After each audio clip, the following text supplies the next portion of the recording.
जे दोषी आढळतील त्या दोषीवर योग्य ती कारवाई झाली पाहिजे। कारण आरमोरी नगर हा खरंच नगर सर्व शांततेचा आणि सर्व धर्म समभाव हा मानत आणलेला हा नगर आहे। आणि अशा या नगरामध्ये अशा ह्या घटना घडू नयेत म्हणून ते सन्माननीय पवनजीने आज या ठिकाणी घोषणा केली का उद्या हा आरमोरी नगर आवश्यक ज्या सुविधा आहेत आपल्याला त्या वगळून हा उद्या पूर्ण आरमोरी नगरात हा बंद राहील।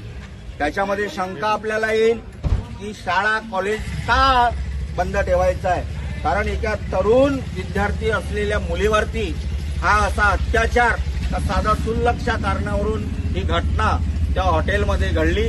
याचा निषेध त्या विद्यार्थ्यांनी कळलं पाहिजे, त्यांना माहिती दिली पाहिजे, त्यांना झालं पाहिजे। हाच आमचा एकमेव उद्देश आहे।